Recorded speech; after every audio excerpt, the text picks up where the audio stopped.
Hey, it's Jay. My sixth favorite film of all time is Silence of the Lambs. I have a lot to say about this movie, but we'll get to that towards the end, so let's get into the plot.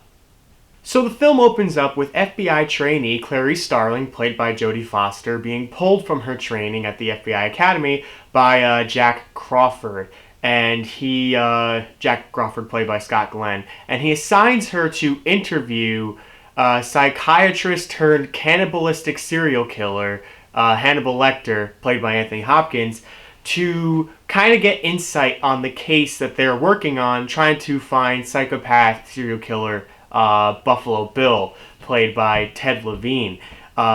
Basically, his whole shtick as a serial killer is he kidnaps plus-sized women and murders them and removes their skin. I'll reveal why he removes their skin a little later on in the review. So basically, they enlist Jodie Foster to go interview this guy. So, Clarice Starling travels to the Baltimore State Hospital for the Criminally Insane, where she meets up with Dr. Frederick Chilton, played by Anthony Held, who kind of, heads this, this institute. And so he leads her down to where Hannibal Lecter's being held, and where most of the prisoners have regular cell doors, the bars. Hannibal Lecter has glass because apparently previous incidents have shown that he's attacked people through the bars, seeing as he is a cannibal. He tends to eat human beings. So as you can tell, this isn't someone to be trifled with because he's also extremely intelligent. And while he's very courteous to Clarice at the very beginning of their exchange, he starts to grow impatient and testy as Clarice is trying to, pick his mind to, use it for this Buffalo Bill case. So as she's leaving, because Hannibal Lecter has just rebuffed any statement she was trying to make or denies any help to her about this Buffalo Bill case, one of the other prison mates named Biggs flicks semen at her because as she's walking by. And Hannibal Lecter, while he's a cannibal serial killer, for whatever reason he believes that inappropriate behavior towards women and children is unacceptable. Yeah, a guy who eats humans has things in his mind that are unacceptable to him. So he finds this act unspeakably ugly and tells her to seek out one of his old patients and that it is linked to Buffalo Bill. And he will help her out with the case on one condition, that he gets transferred away from Chilton, who he absolutely despises. So now Clarice has kind of an ulterior motive to let Hannibal Lecter help her out if she can just get him transferred out of that establishment. I also forgot to mention that she goes to the storage shed that Hannibal Lecter tells her to go to and finds a severed head in a jar with a sphinx moth pod shoved down his throat. Now, keep that in the back of your head for later because it's very crucial to figuring out everything else that's going on in the movie. And then that's when she goes back, and that's when he links that severed head to Buffalo Bill and the whole thing where he's going to help her profile him if she gets him transferred. So, Catherine Martin, played by Brooke Smith, the daughter of a senator, is heading home where she is tricked into helping someone who seems to have a broken arm try to get a heavy couch into the back of his truck. She goes and helps him out, and then he asks her, say, you wouldn't happen to be a size 14, would you? And knocks her unconscious. It's revealed that this man with the cast is Buffalo Bill, and he's just kidnapped his next victim. So the race is on to try and find out who this guy is, because unbeknownst to them, he has just captured another victim. So Crawford authorizes Clarice to make up a fake deal to try to get some information out of Hannibal Lecter. This fake deal includes, going to a cell with a view, which is what Hannibal Lecter really wants. He can go to a beach for like an hour to go swimming and enjoy the beaches, obviously under heavily armed guard. Hannibal Lecter sees right through this, and instead of entertaining the idea of, this fake deal, he's basically just like, all right, I'll give you any information you want on Buffalo Bill, but I want something in return. And basically asking for a favor is like, I'll give you Buffalo Bill information if you tell me something personal. Clarice then tells Hannibal Lecter about the murder of her father. Before she heads down to Hannibal Lecter's cell, Chilton is very adamant to know what Clarice's business is with Hannibal Lecter, and of course, she doesn't have to tell him anything, seeing as she's an FBI investigator. But unbeknownst to her, he is secretly wiretapped that entire conversation and is listening in to everything that Clarice is saying to Hannibal Lecter, and finds out that she's going off commands from Crawford and is kind of doing her own thing here.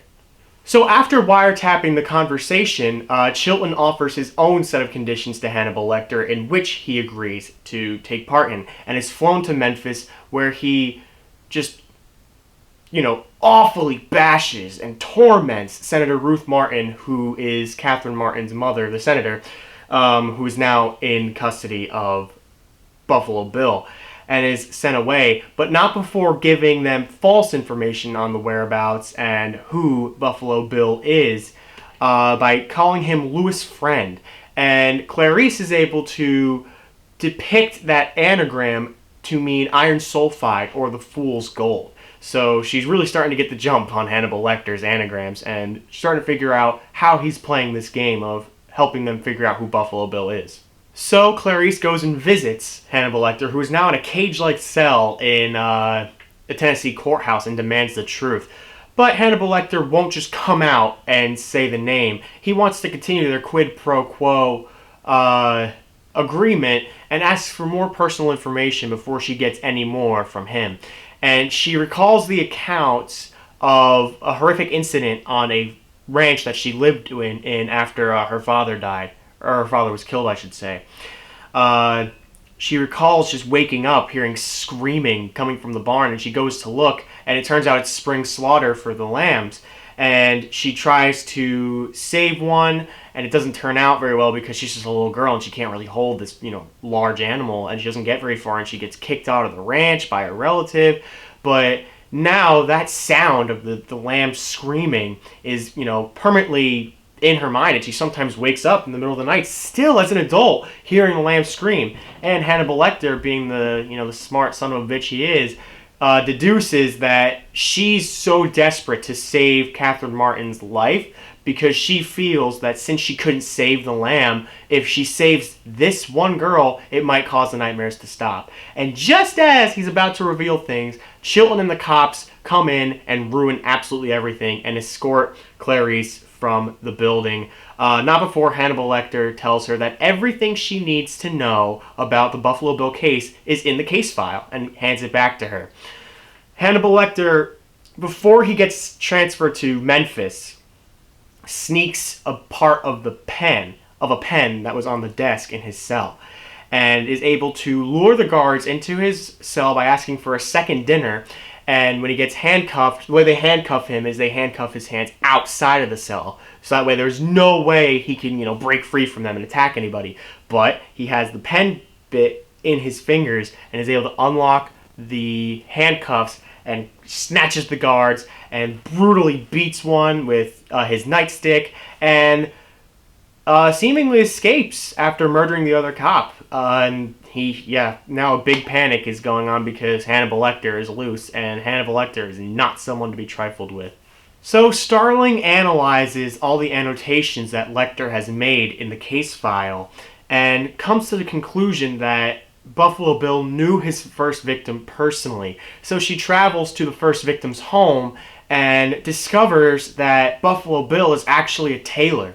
And she knows this because she opened up one of the cupboards, listen to me, she opens up one of the closets and sees a dress with two tailor marks exactly mimicking the skin that was removed from a dead body they were examining earlier on, one of the victims, or that victim from the house she's at, because her body was discovered in the lake.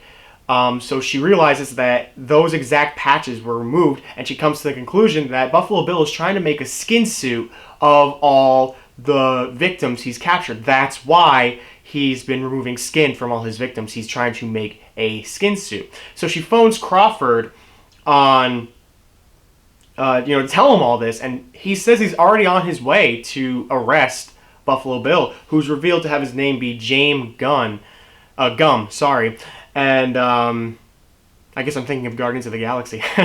So he's on his way to arrest James Gum, and it's because of they cross-referenced what Hannibal Lecter said, and came through medical records of a man a transvestite, I should say, who unsuccessfully applied for a sex change operation because he wants to be a woman, and so that's why he's gone to this extreme length. So they're on their way to arrest James Gum right now. So all's looking pretty good right now. So Starling continues to interview friends of the first victim, and the house that Crawford and the rest of the FBI have come to is completely empty. Clarice's poking and prodding of all the first victim's friends has led her to the house of Jack Gordon. And she comes in to try to get some answers from him, and discovers that that's James Gum because there's a sphinx moth flying throughout his house. She attempts to arrest him, but of course he just runs away and flees through his house. His house is very complicated. It's got multiple rooms, multiple doorways. It's like a maze. And so she tries to pursue him and discovers Catherine. She's still alive, but she's at the bottom of a dry well, just pleading for help, and doesn't want Clarice to leave her because she's finally found a human being, after being trapped in there for a while, and it's just, she just needs that security, but it's, she has to secure Buffalo Bill first because this guy is dangerous. And he actually kills the power, leaving the house in complete darkness.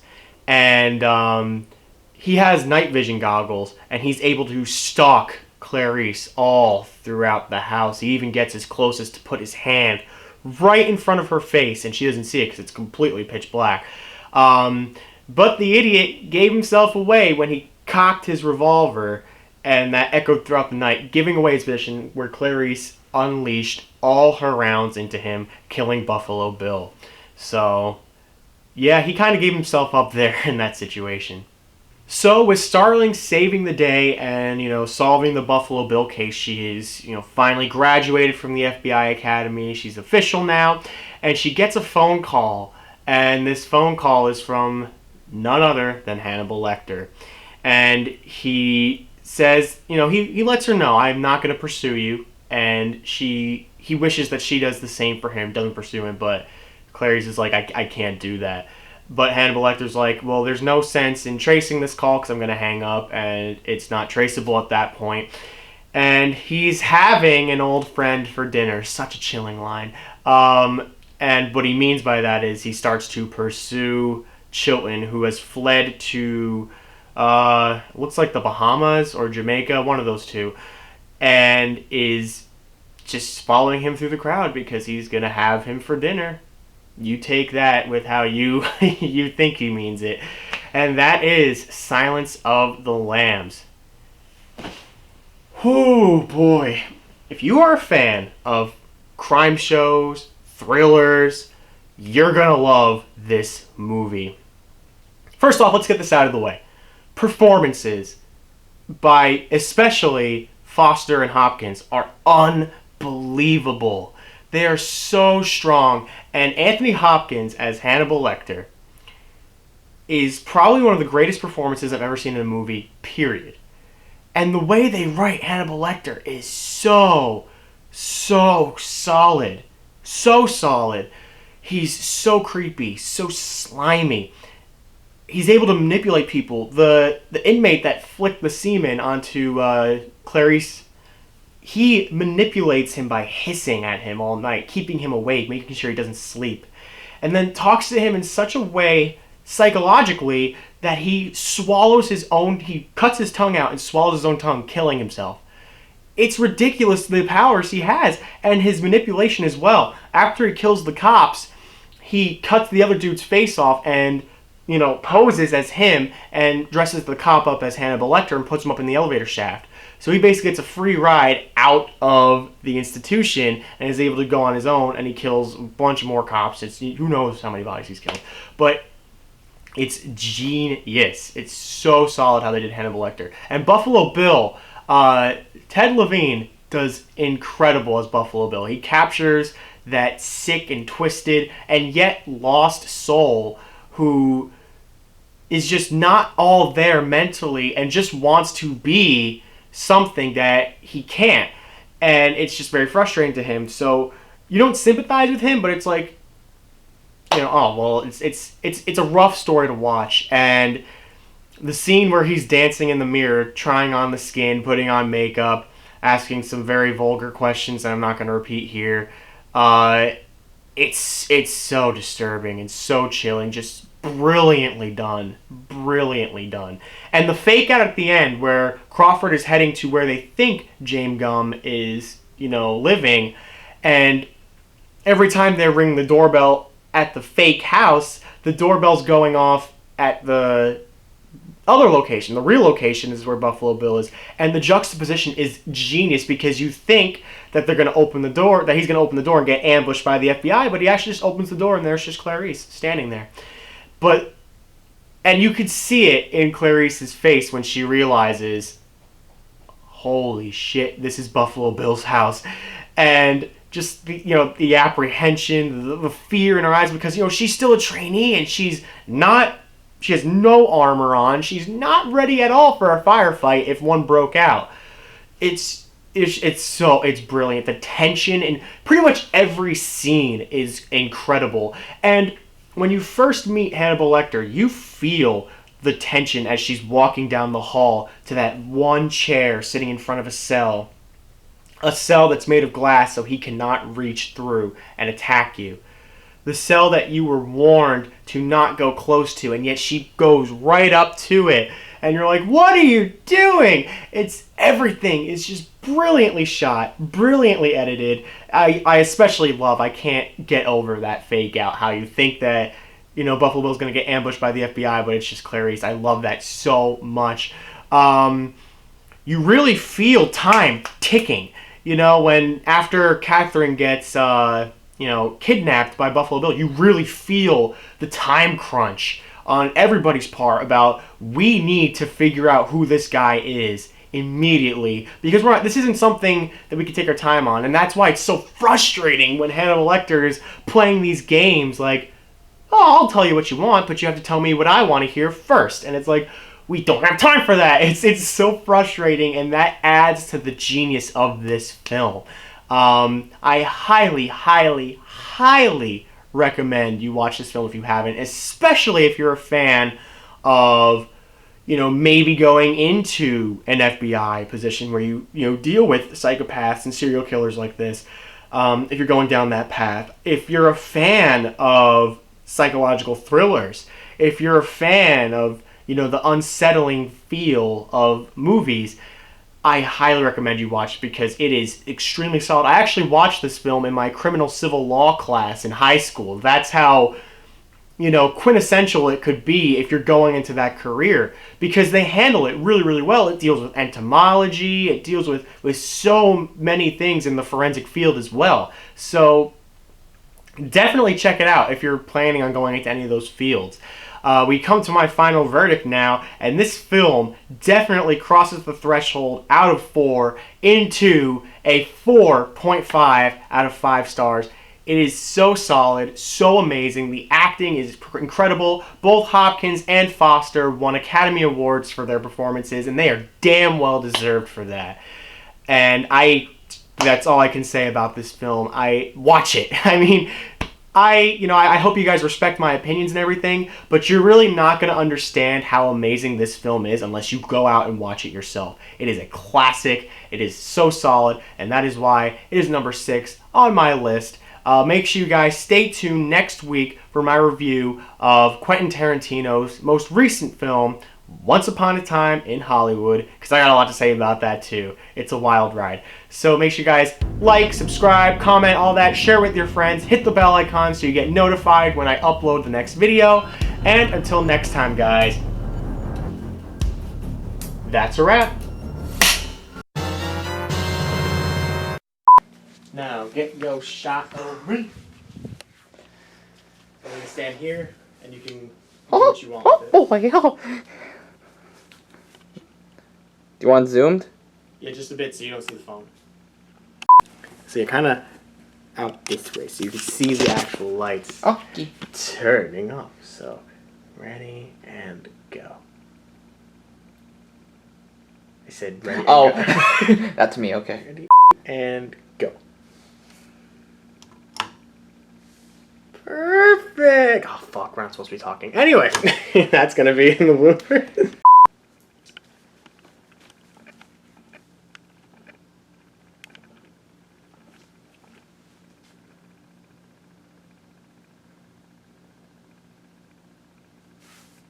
That's when you pull out the gun. Oh.